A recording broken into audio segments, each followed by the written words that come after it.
Listen to the engagement chatter on the defensive net, because the chatter reveals the exact moment the air defense crews understood that the problem confronting them was no longer the problem they had trained for. In the opening minutes of the operation against the military sites near Taganrog, the radio traffic on the Russian defensive net followed the familiar sequence ingrained through years of drills and operational procedure. Threat identified, track assigned, engagement authorized, intercept confirmed. The vocabulary was professional, the procedures were orderly, and the crews were executing exactly the kind of response the system had been designed to produce. At first, the system appeared to be functioning normally. Early intercepts were successful. Radar tracks were processed cleanly. Operators assigned targets and engagement channels with confidence. But then the volume of tracks began to exceed the rate at which the system could process them, and the tone of the chatter changed. The clean sequence of identification, assignment, and engagement started to fracture into a different kind of traffic entirely.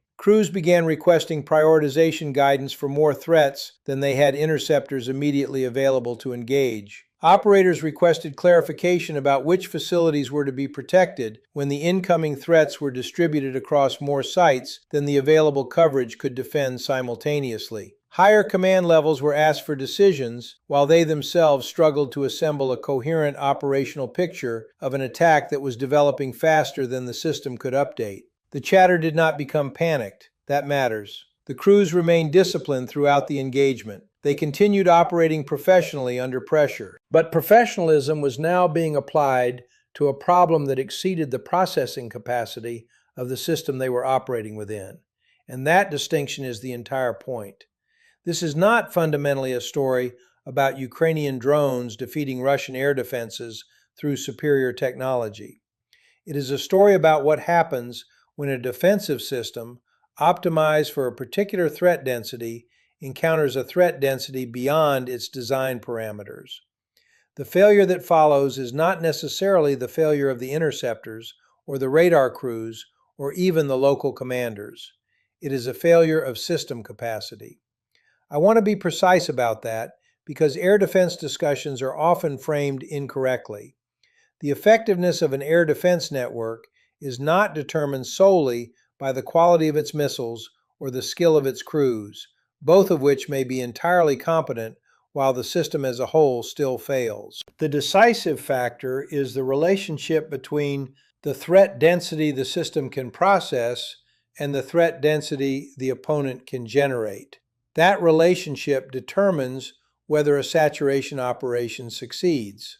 What unfolded near Taganrog is a case study in what happens when that relationship breaks against the defender. The speed of the failure mattered more than its eventual extent. The responses available to the defenders could not restore capacity quickly enough. And the most dangerous condition for any modern air defense network is not necessarily facing highly advanced threats. It is facing more threats than the system can process at one time. The original miscalculation did not occur inside the engagement rooms near Taganrog. It happened much earlier, over an extended period, in the decisions governing how air defense coverage was scaled against the evolving threat profile in the region. The assumption was that the air defenses allocated to the Taganrog area would be sufficient to handle the threat density the region was likely to face based on the operational pattern previously observed. That assumption was not irrational. Air defense resources are finite. Demands across a large theater are substantial. Every commander allocating defensive systems must balance protection requirements across dozens or hundreds of sites simultaneously. The principle itself was sound. Resources were distributed according to observed threat patterns. But the observed pattern reflected only the opponent's choices up to that point, not the opponent's maximum concentration capability. That distinction is critical. The Russian allocation process scaled defenses against the routine pattern of Ukrainian strikes that had been occurring across the broader theater. Those operations applied distributed pressure at manageable densities. But the Ukrainian deep strike program had quietly been developing something different beneath the surface of those routine attacks. It had been building the capacity to concentrate large numbers of threats against selected targets at precisely the moment and location of its choosing. The operation near Taganrog was not simply another distributed strike. It was the deliberate application of concentrated saturation against a defensive architecture scaled for routine pressure. This is where the analysis begins to matter. The Ukrainian deep strike program had spent months expanding production volume, distributing launch architecture, improving coordination between launch sites, and refining operational planning for concentrated attacks. Routine strikes across the theater established a pattern in the minds of Russian planners. That pattern shaped assumptions about what level of threat density specific regions were likely to face. But concentration capacity had been increasing beneath that visible pattern. The operation against Taganrog revealed that the routine operational tempo had not represented the limit of Ukrainian capability. It represented a choice about how capability was being distributed. When the concentration capacity was finally applied against a selected target area, the mismatch became visible immediately. This is a principle every serious student of air defense must internalize. Air defense effectiveness depends on two things working together: capacity and allocation. Remove either one, and the system becomes vulnerable. A system with sufficient total capacity but poor allocation fails at the points where the allocation does not match the actual threat. A system with intelligent allocation but insufficient total capacity fails when the incoming threat volume exceeds what the system can process, regardless of how efficiently the available assets are distributed. The Taganrog defenses had been allocated against the observed operational pattern, and under those conditions the allocation was reasonable. The problem was that the operation deliberately exceeded the observed pattern. The interceptors were capable, the crews were skilled, the procedures were professional, but the processing burden generated by the operation exceeded the capacity the defensive network had been scaled to handle. That gap between expected density and actual density was the operational target. The strike becomes even more instructive when we examine how the concentration was structured. This was not merely a large number of threats arriving simultaneously. The attack configuration itself multiplied the processing burden imposed on the defensive system.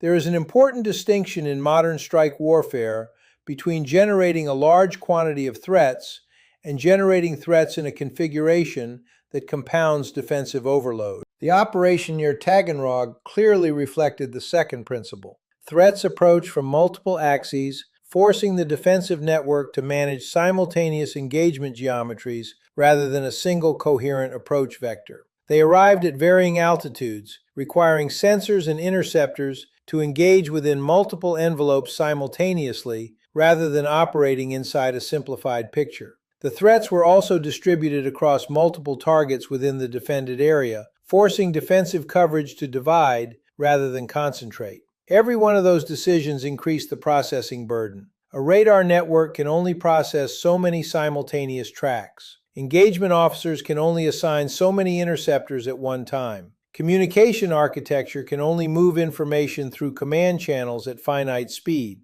Interceptors can only engage within finite windows. The operation increased stress across every layer of that system simultaneously. As a result, the defenders encountered saturation failure at a lower raw threat count than a less sophisticated concentration would have required. And executing this kind of operation is significantly harder than it sounds. Multiple launch sites had to coordinate timing precisely enough to generate the desired arrival pattern over the target area.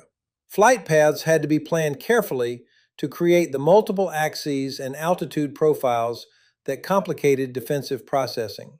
Different platform categories had to be integrated into a single operational architecture where each contributed to the overall saturation effect. This required a level of operational coordination that reflects how far the Ukrainian strike program has evolved since earlier phases of the war. That evolution matters strategically because the operation communicated more than immediate tactical capability. It demonstrated the ability to overwhelm point defenses through deliberate concentration whenever sufficient resources are assembled against a selected target. And that brings us to the most important doctrinal lesson. What happens when an air defense system exceeds its processing capacity reveals a structural weakness that military doctrine has historically underweighted. The Taganrog defenses did not fail because the interceptors were technically incapable of destroying the incoming threats. The interceptors that successfully engaged targets achieved performance levels consistent with their expected capability. The problem was that the rate of incoming threats exceeded the rate at which the system could identify, prioritize, assign, and engage them. That distinction changes everything. Some threats reached their targets not because they defeated interceptors in direct engagement, but because the system could not bring interceptors to bear within the available time. This is a fundamentally different category of failure than the one traditional air defense doctrine often emphasizes. Classical doctrine focuses heavily on interceptor capability against sophisticated threats. Saturation failure, by contrast, is a failure of system throughput. The binding constraint is not whether the interceptor can destroy an individual target. The binding constraint is whether the defensive architecture can process enough simultaneous threats quickly enough to direct interceptors against all of them. That is why the engagement chatter matters. The radio traffic revealed the exact moment the crews understood they were no longer fighting a normal engagement problem. They were fighting a processing problem. The targets struck near Taganrog were not necessarily undefended in a technical sense. They were undefended in a timing sense. The system could not process the incoming volume fast enough to engage every threat before impact. And the situation deteriorated further as Russian command levels attempted to respond. As the scale of the operation became apparent, higher command initiated the measures competent air defense leadership is expected to apply under saturation conditions. Additional resources from adjacent sectors were oriented toward threatened areas. Higher headquarters attempted to provide prioritization guidance to local crews. Reserve interceptor capacity was committed where possible. None of those actions reflected incompetence. They were rational responses by a professional system attempting to surge capacity under stress. The problem was timing. The operation had been calibrated specifically to achieve its effects inside the response window required for those surge measures to take hold. By the time additional assets were redirected, much of the operation had already achieved its intended effect. By the time higher command generated prioritization guidance, local crews had already been forced to make immediate decisions under conditions that did not permit waiting. Reserve interceptors were committed against earlier waves, while subsequent threats approached behind them. The response was professional. The procedures were correct, but the defenders were operating against a strike package designed specifically to compress the engagement timeline below the response speed of the defensive system. That timing relationship was one of the operation's most important features. The doctrinal lesson extends far beyond Taganrog. Modern air defense against saturation is not primarily an interceptor problem. It is a processing problem. It is a problem of how quickly a system can identify, prioritize, assign, and engage incoming threats relative to the rate an opponent can generate them. That capacity is determined by factors often less visible than the interceptors themselves. How many simultaneous engagement channels exist? How integrated are the sensors and shooters? How quickly can command architecture distribute targeting information? How much latency exists between detection and engagement authorization? How effectively can adjacent defensive sectors share information?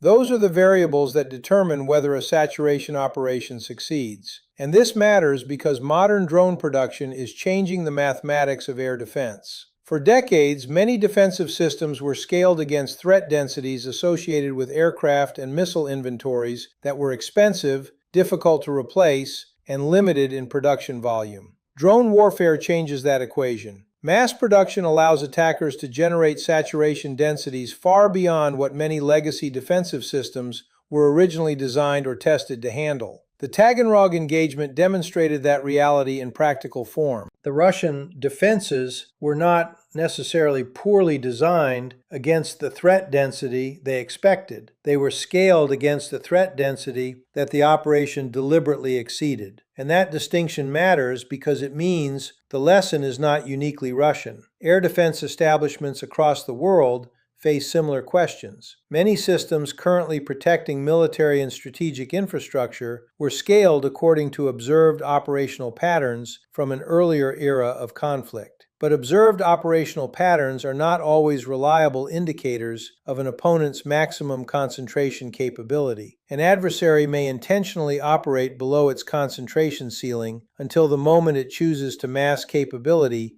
against a selected target. That is exactly what saturation warfare exploits. The deeper lesson, therefore, should not be reduced to a simplistic narrative of Ukrainian success or Russian failure. The Russian crews near Taganrog continued operating professionally under extraordinary pressure. Their interceptors performed within expected parameters.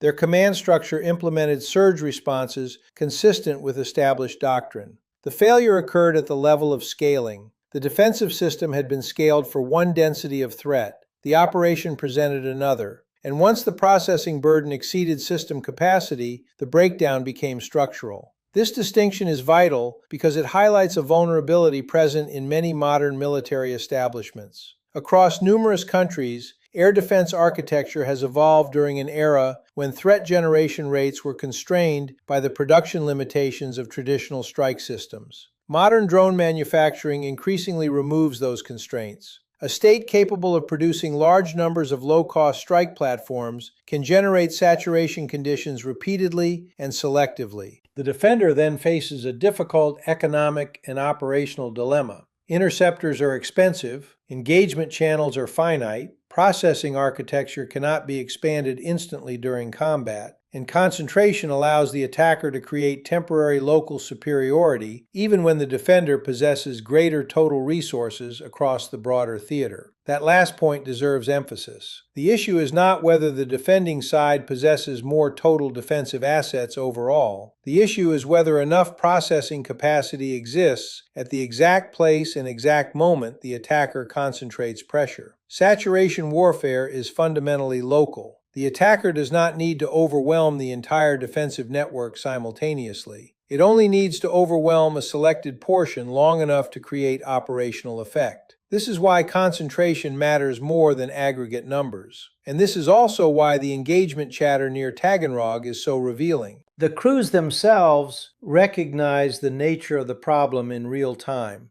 The requests for prioritization guidance reflected a system confronting more simultaneous demands than it could satisfy. Which target should receive coverage? Which threat should be intercepted first? Which incoming tracks pose the highest risk? Those questions emerge when processing demand exceeds processing capacity. And once that threshold is crossed, even highly professional systems begin operating reactively rather than proactively. The defenders are no longer shaping the engagement, they are attempting to survive the tempo imposed by the attacker. That transition is operationally decisive. The speed of the collapse matters more than the total physical destruction because it demonstrates how quickly local defensive coherence can erode under concentrated saturation. And once coherence begins to erode, every additional layer of complexity compounds the burden.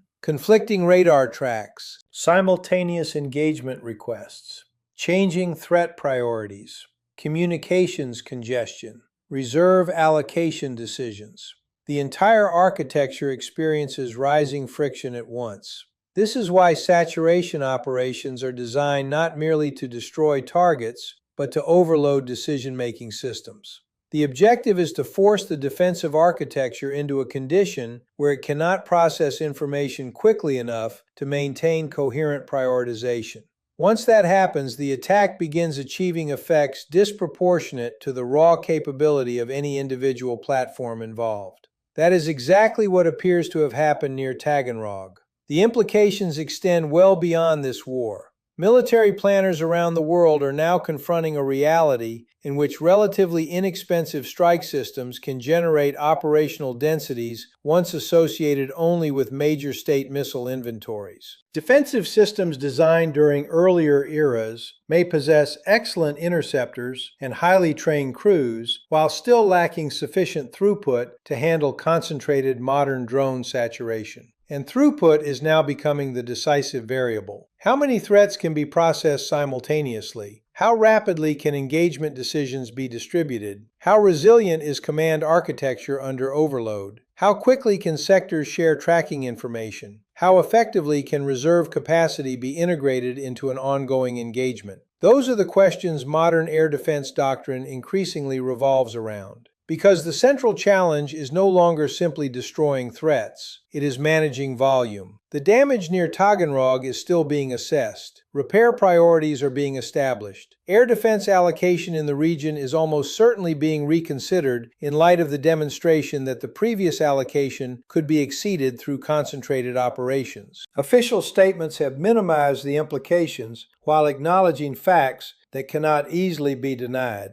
That is predictable. States rarely describe saturation vulnerabilities publicly in detail. But the broader questions raised by the engagement cannot be confined to a single incident. How many air defense systems around the world are currently scaled against observed operational patterns rather than against the maximum concentration capacity an opponent may actually possess? How many planners still evaluate defensive adequacy primarily through interceptor capability rather than through processing throughput? How many military establishments assume that because routine operational pressure has remained manageable, concentrated saturation would also remain manageable? And how many defensive architectures have truly been stress tested against the threat densities modern drone production can now generate? Those are the questions the engagement near Taganrog forces military institutions to confront.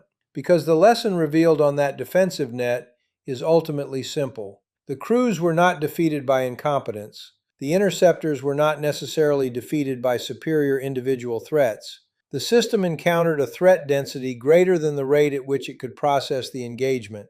And once that threshold was crossed, the clean sequence of identification, assignment, and interception that the crews had trained for began dissolving into requests for prioritization guidance that could not arrive quickly enough to matter. That is what saturation warfare looks like in practice. Not dramatic collapse, not panicked operators, but professional crews attempting to manage a volume of simultaneous demands beyond the processing limits of the system supporting them. And that reality matters because modern warfare is entering an era in which the ability to generate concentrated threat density may matter more than the sophistication of any individual platform involved. The side that can force the opponent's defensive architecture beyond its processing threshold gains an advantage that cannot be solved immediately through courage, professionalism, or even interceptor quality alone. It becomes a question of system mathematics. How much volume can be processed? How quickly can decisions move? How many simultaneous engagements can be managed before prioritization itself becomes overloaded? Near Taganrog, the answers to those questions were tested under real combat conditions. And for a critical period during the engagement, the density generated by the operation exceeded the density the defensive system had been scaled to handle. That is the lesson military planners everywhere are now studying. Because every modern air defense establishment must eventually answer the same question. Not whether its interceptors are capable, not whether its crews are professional, but whether the total processing capacity of the system exceeds the concentrated threat density an opponent can generate against the selected target. And if the answer to that question is uncertain, then the clean engagement sequence heard at the beginning of the Taganrog operation may eventually dissolve elsewhere into the same requests for prioritization that arrive one decision cycle too late.